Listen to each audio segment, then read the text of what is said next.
Ke Lynti Diengphna via Crucis. Lynti Diengphna kalong kajing riuble da kabangi pusan ya kajing sha shitom bat kajing ya putra jungi Jesu Christ. Kidon kat saw teli kijaka kiba Jesu uya Lynti hado pa unda sha sa narpna.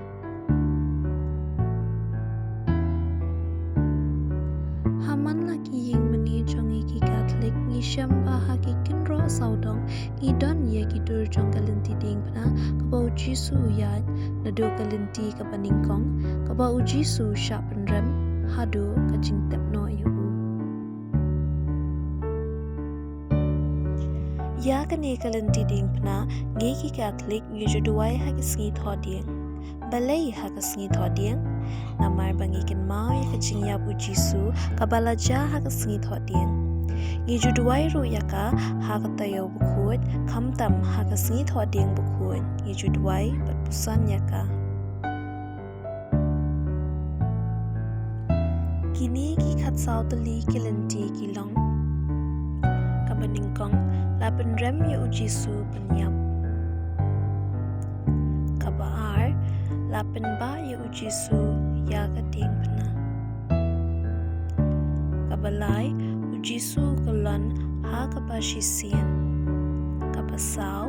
Jesu yasham palaka keme pasngosi kapasan usiman uyarap ya Jesu panba ya ka Diengphna kaba Hendrio ka Veronica ka airumal ya Jesu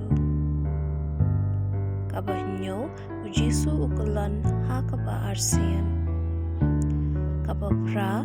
Jesu ukuran ha kikintay Jerusalem kaba Khandai Jesu ukulon ha kaba laisian kaba shipaw lalot jubor ya kijan Jesu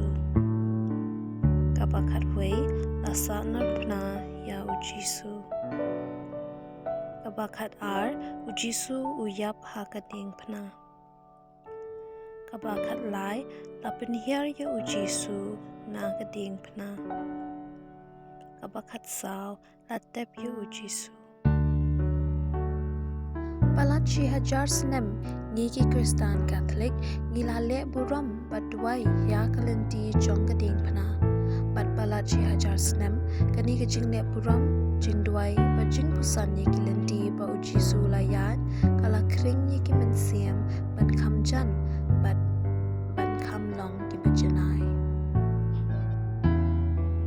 pila pensyam ya kani ka Lynti Diengphna hakakat Lynti beneng ka jongpi pila balish ki ying mani bandwai lang khamtam haka Portland ki jupenong phaya ka ha ying mani ni pila bandwai halaki ying